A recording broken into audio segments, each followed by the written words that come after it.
the Palestinian resistance, who just released images of operations during what they call Operation David Stones in Gaza for several weeks. They had operations for several weeks, and they published a compilation of these videos from inside of the Gaza Strip. And in the operations, the Palestinian resistance clearly is showing levels that we haven't seen before of targeting the Israeli genocide forces with sniper action against the genocide troops, with Yasin 105 again, pre-made ambushes by the Palestinian resistance, and all of these operations are taking place in the areas of Az-Zaytun neighborhood.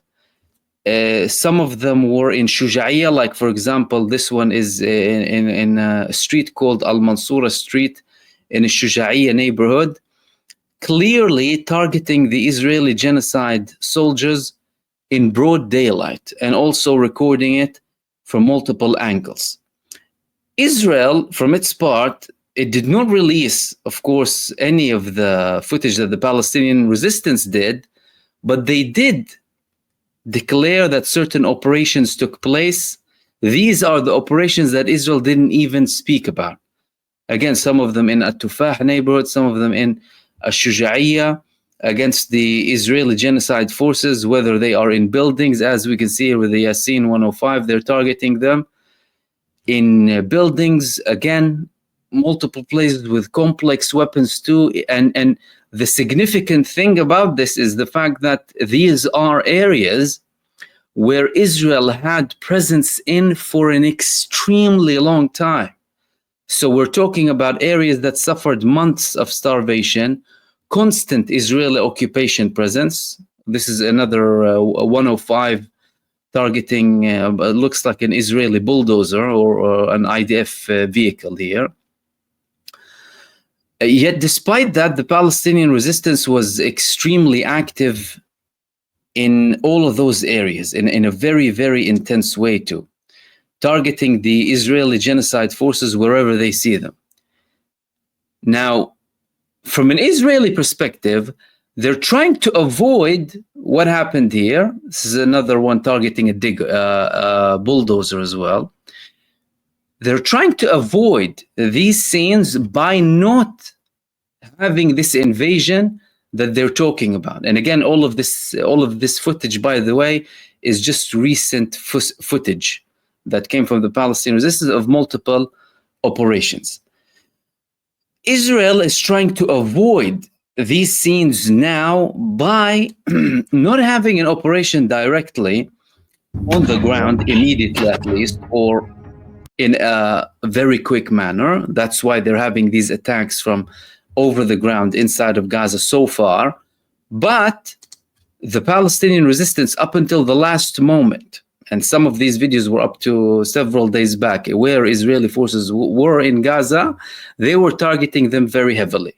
Now, this is what's causing Benjamin Netanyahu a lot of problems, because he's declaring that he's going to occupy.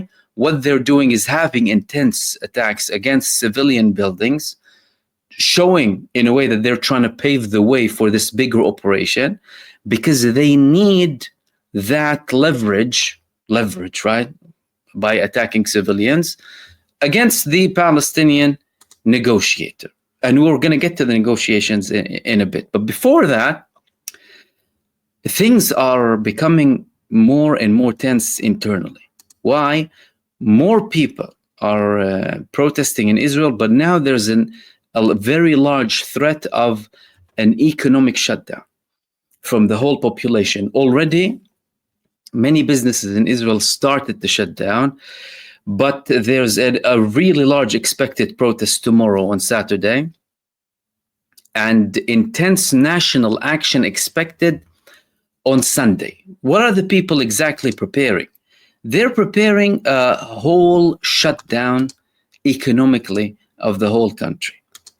They're trying to send a message to the decision makers, and organizations within the country are going to strike too, are going to carry out a strike.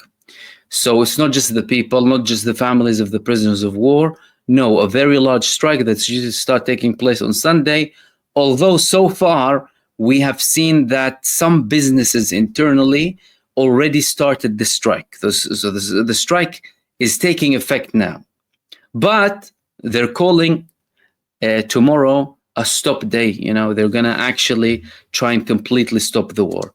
And what that is causing internally is some people who were not really active so far in relation to protests, especially the relatives, some relatives of the prisoners of war, because they're split. Some families of POWs actually support Netanyahu's vision by carrying out an operation and continuing this operation up until they, as Netanyahu says, eliminate the Palestinian resistance. But the majority of them want this to stop. The others, their argument is, well, if we do take them out now and we didn't really achieve the goals of the war, that means we are at risk in the future of something else happening, which is similar to what happened to us before.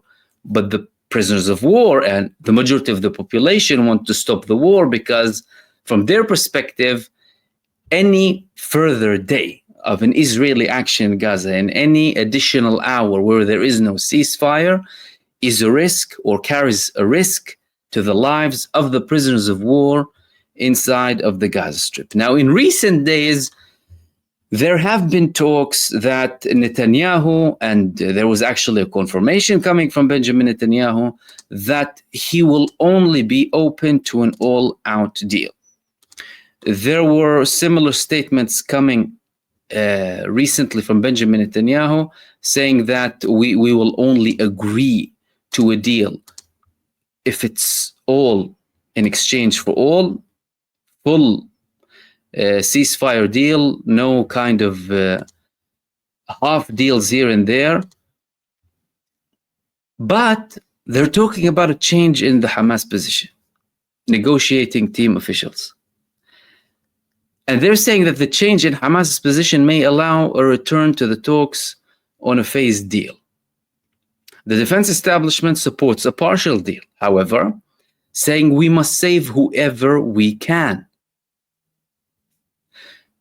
They're also confirming that there's a huge burden. We are aware of the great burden on the servicemen, and we are making an effort to adapt the plan to this. Not just adapt the plan, but also not carry out any plan that they want because they are simply incapable. However, some people within the negotiating delegation, unlike what Benjamin Netanyahu is saying, and clearly with Benjamin Netanyahu's knowledge, they're saying that a partial deal is on the table, another partial deal is on the table, and it should be agreed if offered. So these are the people who are sent by Benjamin Netanyahu.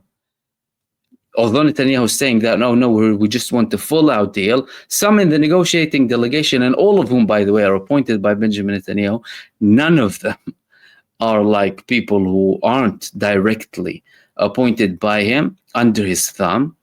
They're saying, no, there's actually an option here for a temporary deal too. Why are they saying that? They're saying that because the gap is so big between Israel and Hamas on the demands to end the war that we need to have a temporary deal.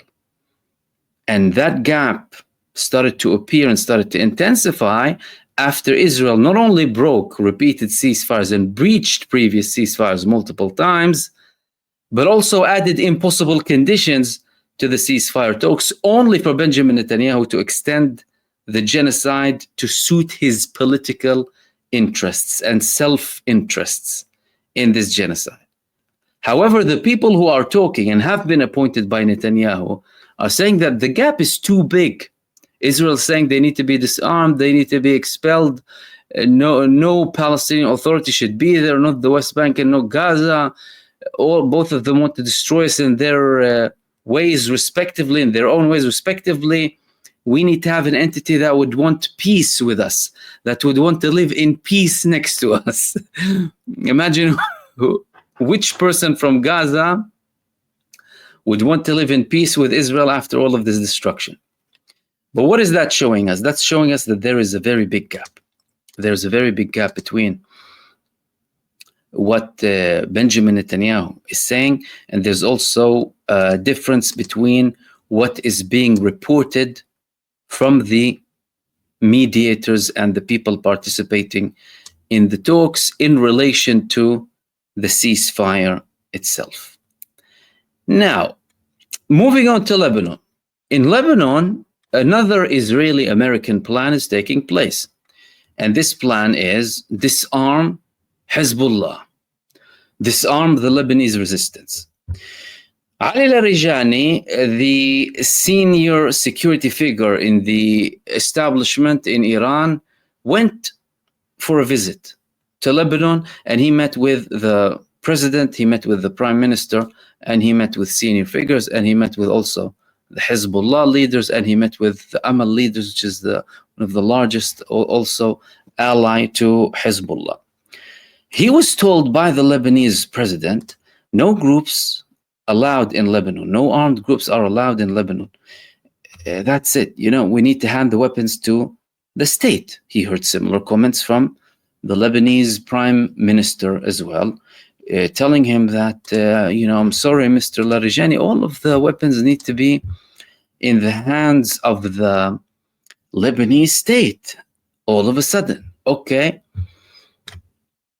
What did Larijani respond? Larijani said, you need to appreciate the fact that you have a resistance that is protecting Lebanon, and Lebanon is sovereign. It's entitled to have its own decisions, and things should happen in coordination and agreement with both sides inside of Lebanon. At the end of the day, all of this rushed move to disarm the Palestinian resistance is coming from pressure, due to pressure from the American side and from the Israeli side, clearly, and that has been reported by multiple people and figures inside of Lebanon who are not necessarily aligned with the Lebanese resistance. Tom Barak is coming with demands and with deadlines to end of 2025 for the Lebanese resistance to hand its weapons. Then there was a response. Can Hezbollah actually hand in the weapons, and how and why? And is it going to be as a strategy with a joint defense strategy? No, the Lebanese government isn't saying as a part of a strategy or, we'll take care of it or we'll keep the secrecy or anything of the sort. They're just saying hand in the weapons. This is what's causing Hezbollah, of course, the other side, to be suspicious of this move. Why are you asking us to hand in the weapons? We told you we're willing to hand in the weapons to the state so long as there is a strategic coordination. There are negotiations between us on how these weapons are protected, how we are able to keep the deterrence of Lebanon in the face of the Israeli aggression. And also, is this now the time to talk about disarming when you have Israel occupying parts of Lebanon and attacking us and killing our people? Is this the priority? There was a speech coming from the Lebanese Secretary General, Sheikh Naim Qasim. Says the resistance will not surrender its weapons and we are confident of victory. He came out this time with one of the most straightforward answers. There are American-Israeli orders for the Lebanese authorities to hand the arms of the resistance to those sides. But the Lebanese prime minister is saying, no, they're lying. We're not actually going to hand in the weapons to Israel and the United States. We're just going to take the weapons. Take the weapons and do what with them exactly? Recycle them? Dismantle them and use them as renewable energy? What are you going to do with them? Clearly, there's something here that's backed by Israel and the United States. It's been obvious. But the statement that came from the Lebanese Hezbollah Secretary General spoke about plans also to start a civil war. That these people who are looking to take our weapons without any talk from us, without any strategy, without nothing in place, no talks about how things are going, all they want is to implement the demands of the American and Israeli sides so that Lebanon is stripped from every single strategic deterrence against the Israeli terrorists. And we're not going to hand in our weapons, and we don't want civil war. But if it is forced upon us, we are ready for it, and we will be victorious. And it will basically be a war of martyrdom for us. So Israel's delusions, American delusions, are over in Lebanon. It isn't going to work simply by the statements that came from the Lebanese Secretary General. Now, some people might not be aware of the situation in Lebanon and how it works exactly. Iran, not only did they offer Lebanon to arm the Lebanese army, they offered them electricity. They offered to help Lebanon in relation to its financial problems, but they haven't been allowed to do so.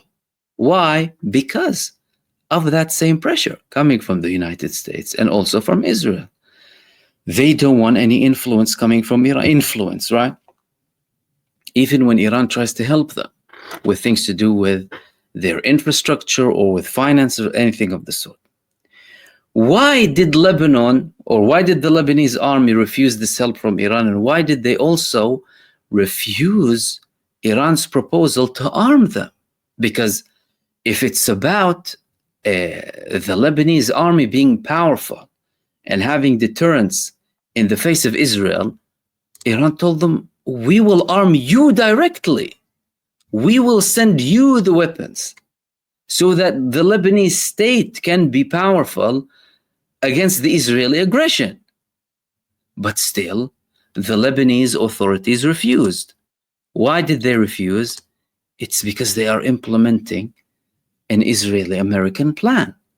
The president, Joseph Aoun, Prime Minister Nawaf Salam, and all of the other corrupt leaders in the Lebanese establishment. And that is becoming evident the more time goes by, more and more evident. Why? Because how can you talk? Okay, let's make it straightforward. Anyone who asks to disarm, a resistance movement fighting an occupation while that occupation exists and still poses a threat is a traitor. It's very straightforward.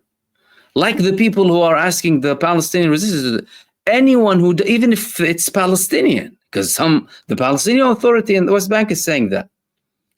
Palestinian President Abu Mazen is saying that they need to disarm. He actually also went to Lebanon to sign an agreement to disarm the Lebanese movements inside of Lebanon. That was the Palestinian president. Imagine the level of corruption that's happening here and the level of depravity. How can you go and ask the only side that has any sort of capability in an already such an uneven equation, an uneven situation, to go and disarm in front of the most brutal and barbaric and abhorrent genocidal entity on earth murdering children? Isn't it your priority to apply pressure on the other side to disarm?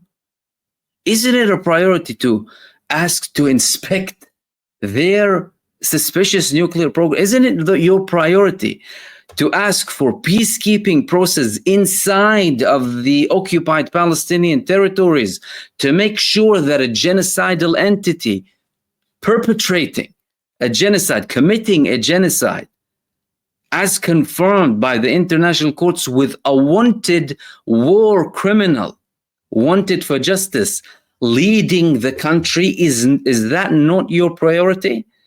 And is your priority to disarm the only movement standing up against them?